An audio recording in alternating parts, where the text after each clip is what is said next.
जैसे साधना शिविर का नाम लो, साधना शिविर लगेगी, अरे उछल पड़ते हैं, कहते हैं कि चलो बैठने का अवसर मिलेगा। वो लोग जिनका मन नहीं लगता है वो तो कतराते हैं, शुरू में कहते क्या बोझा आ गया ये सामने, क्या आदेश इस तरह का हो गया। उनको तो पहले कड़वा लगता है, उनको तो बाद में यानी समझो मिठास आती है, पहले कड़वा लगता है। लेकिन जिनको मिठास मिल गई है, जो ये समझ गए कि यह फल मीठा है, तो उसकी बार बार इच्छा होती है खाने की। बच्चे को आम एक बार खिला दो तो आम देखेगा तो दौड़ेगा खाने के लिए और कहेगा लाओ जल्दी करो हम इसको खाएं, ऐसे ही। तो उन जगहों पर तो आसानी से लग जाएगा। जहाँ पहले लग चुका है, जिन गाँवों में सत्संगी हैं, जिन गाँवों में प्रेमी हैं, वहाँ तो आराम से लग जाएगा। और जहाँ पर कम है, वहाँ पर अगर उन्होंने लगा भी दिया गाँव में, तो अखंड का खंड हो जाएगा। अखंड किसको कहते हैं, नए लोग आए हो समझ लो, कि लगातार कोई न कोई बैठा ही रहे।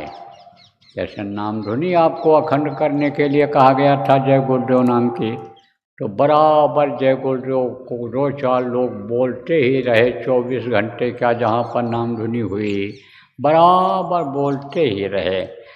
इसी तरह से साधना में भी कुछ लोग बैठे ही रहें रात दिन, 72 घंटे तक लगातार उस जगह पर कुछ न कुछ लोग बैठे रहें जहाँ साधना शिविर लगाई जाएगी। तो जहाँ आदमी न मिलने की उम्मीद हो, तहाँ थोड़ी थोड़ी दूर पर लगा लें। जहाँ बहुत कम लोग हैं, वहाँ जिला स्तर का लगा लो। तो ये साधना शिविर लगेगी 72 घंटे की और अखंड लगेगी। कौन कौन लगाएगा? गांव से लेकर के देश और विदेश तक के लोग लगाएंगे।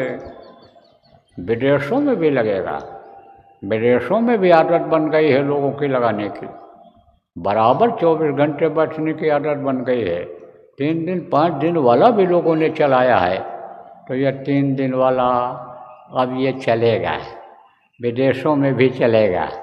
जहाँ जहाँ संभव हो ज़्यादा से ज़्यादा जगहों पर आप साधना शिविर लगा लो।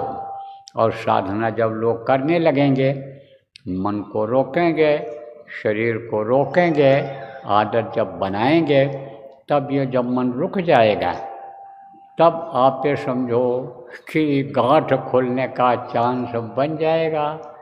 जन्माष्टमी अभी होगी, जन्माष्टमी में भी बताया जाएगा कि कैद है ये, निकल नहीं सकती। जैसे बच्चा माँ के पेट में रहता है तो निकल नहीं सकता है, निकलेगा कैसे?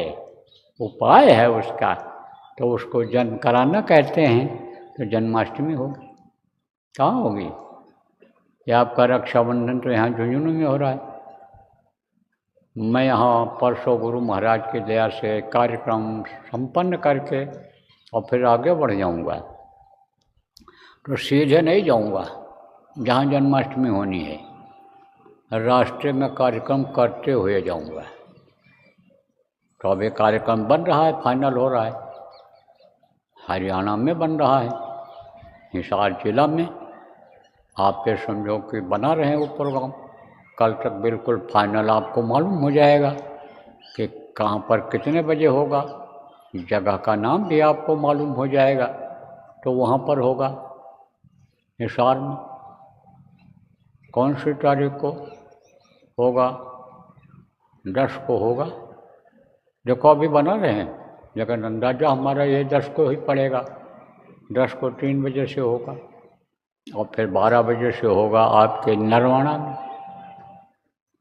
जींद जिला पड़ेगा हमारा ख्याल है, उसमें होगा।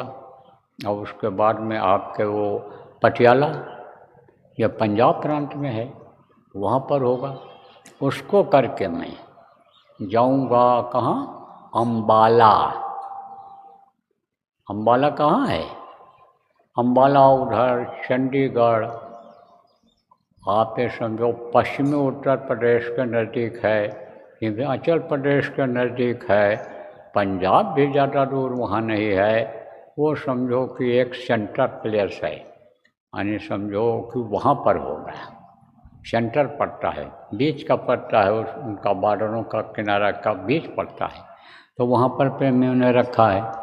वहाँ पर निश्चित है कार्यक्रम 16 और 17 तारीख को, यानी इसी महीने में अगस्त में। वहाँ भी सुबह सत्संग होगा, नामदान होगा, शाम को भी होगा, दूसरे दिन 17 को भी सुबह होगा, तो वहाँ भी होगा। और वो जो रहेगा जन्माष्टमी का कार्यक्रम, वो महत्वपूर्ण रहेगा, उसका फल मिलेगा लोगों को, जो वहाँ पहुँचेंगे उसको फल मिलेगा। क्या फल मिलेगा? सबसे बड़ा फल तो यही है आदमी के लिए कि उसकी तकलीफ दूर हो जाए। बीमार आदमी हो और मीठा से मीठा फल उसको दिखाओ, बढ़िया से बढ़िया चीज़ उसको दिखाओ। जिसको बुखार चढ़ा हो तो कुछ उसको अच्छा लगेगा? नहीं अच्छा लगेगा, उसको बिल्कुल अच्छा नहीं लगेगा। मीठी दवा बुखार में अगर पिला दो तो जवान का स्वाद कड़वा हो जाता है, तो वो भी कड़वा ही लगता है। तो अब आप ये समझो प्रेमियों कि दुखों का दूर, यानी दुखों की दुख वहाँ दूर होंगे। सबसे पहला काम तो यही होगा। बहुत से लोगों को फायदा हुआ, कहाँ हुआ था? जहाँ अभी आपका जयपुर में गुरु पूर्णिमा हुई थी, वहाँ मन से बता दिया गया था कि जाओ वहाँ अपनी तकलीफ कहो और मत्था टेको और अंतर में प्रार्थना करो। फायदा हुआ लोगों को। अब कोई कहोगे भाई हमारी तकलीफ गई नहीं, हमारा ठीक नहीं हुआ, तो ठीक भी हुआ लोगों का। किसका ठीक हुआ? जिसका भाव अच्छा था, जिसके प्रेम थे, जिसका अंतःकरण साफ था, कर्म कम थे, उनके कर्म कटे वहाँ से। जिनको बाधाएं थीं, उनके बाधाओं में भी कुछ तो हट गए और कुछ मतलब ये है कि अभी रह गई हैं। तो अब आप ये समझो कि जैसे पुराने लोग कहते हैं कि 16 आना का रुपया होता था, अब 100 पैसे का रुपया होता है। तो आप ये समझो, लोग कहते थे 2 आना, 4 आना, 6 आना, 8 आना और 16 आना। तो 2 आना भी फायदा हुआ, फायदा सबको हुआ। 2 आना किसी को हुआ, किसी को 4 आना हुआ, किसी को 8 आना हुआ, किसी को 16 आना फायदा हो गया। किसी को, जिसको 100% कहते हैं, 100% कहते हैं, सब फायदा दिख गया। किसी को 10% हुआ, 20% हुआ, 50% हुआ, किसी को 100% हो गए। तो उसके लिए भी एक अवसर मिल रहा है। आप मुझसे कहने की ज़रूरत नहीं है, क्योंकि संख्या इतनी बढ़ती चली जा रही है कि मैं सबको कहाँ तक बता पाऊँगा, नहीं बता सकता हूँ। और हमारी उम्र हो गई, हम जो यही कर ले रहे हैं, आपको कुछ सुना समझा दे रहे हैं, आपके लिए व्यवस्था बना दे रहे हैं, यही गुरु महाराज की है दया। बगैर दया के 76 साल का आदमी और इस तरह से मेहनत करे दिन रात, ये संभव नहीं हो सकता है। लेकिन गुरु महाराज हमारे सक्षम, ये जिनको तस्वीर लगी हुई, इनकी तस्वीर ही ये न समझो, ये शब्द रूप में यहाँ मौजूद हैं और यही सब कर रहे हैं, करा रहे हैं। तो काहे को मन धूमिल, आप समझो, ऐसे परम गुरु पायो, काहे रे मन धूमिल। मन को मैं नहीं छोटा करता हूँ कि जब ऐसे गुरु मिल गए हैं तो वो करा लेंगे जो उनको कराना होगा। तो भाई मैं ज़्यादा मेहनत अब नहीं कर सकता हूँ, और उम्र के हिसाब से सुनने में भी हमको दिक्कत, और हर अंग हमारे ढीले पड़ गए, तो मैं कहाँ से सबको बता पाऊँगा। जब हमारी तबीयत ठीक रहती थी, उम्र थी, जवानी थी, बहुत मेहनत किया, बताया भी लोगों को, और उससे लोगों को फ़ायदा हुआ। और आपको अगर पहले कुछ बताया गया है तो बराबर उसको करते रहना, और सुमिरन ध्यान भजन करते रहना, साधना शिविर में बैठते रहना, और आप समझो गुरु से दया अंतर में मांगते रहना, तो ये तकलीफ़ें धीरे धीरे आपकी जाएंगी, धीरे धीरे जाएंगी, क्योंकि धीरे धीरे आपने कर्म को इकट्ठा किया है। तो जो ये बीमारी है, तकलीफ़ है, ये जो बाहर से आती है मौसम के वजह से, उम्र के हिसाब से, ये तो दवा से आराम मिल जाता है, ठीक हो जाता है। लेकिन जो कर्म का होता है वो जल्दी नहीं हो जाता है। इससे कटेगा, कैसे कटेगा? साधना शिविर में बैठने से, साधना करने से। लेकिन जो कुछ लोग मान लो बहुत दुखी हैं और ये नहीं अभी कर सकते हैं, मान लो नए लोग ही हैं, तो उनके लिए भी रास्ता निकाला गया कि भाई चलो वहाँ चलो, टेको मत्था देखो कितना फ़ायदा होता है, क्या होता है। तो अब आप ये समझो उसको भी करके देख लेना।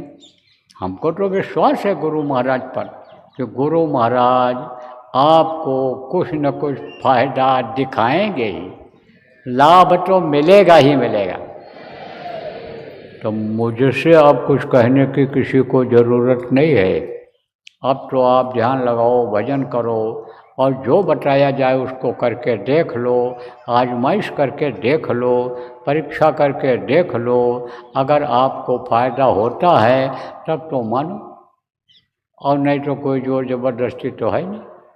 तो देखो आपका समय निकल रहा है, अब 1.5 घंटा तो सुना दिए, और सब सुनाने का मतलब यही होता है, क्या होता है कि प्रैक्टिकल कराया जाए, बहुत पढ़ाया जाता है, उसके बाद शाम के टाइम 1 घंटा जो होता है उसमें प्रैक्टिकल कराया जाता है। तब तो सीख पाता आदमी, जान पाता है कि कैसे इसको बनेगा या कैसे बनाया जाएगा। तो अब बनाओ अपना, बनाओ काज निज अपना, अब अपना काम बनाओ। तो बैठो, लगाओ ध्यान, ध्यान लगाओ, ध्यान पर बैठाता हूँ। और फिर अभी यानी समझो कि भजन पर बैठाऊँगा, तब छोड़ूंगा, ऐसे नहीं छोड़ूंगा। डालो कपड़ा, कपड़ा डाल लो ऊपर से और आंख बंद करो, अब देखो दूर, दोनों आँखों से देखो एक जगह, टिकाओ मन को रोको, बैठ जाओ ध्यान पर। जब कहूँगा तब खोलना।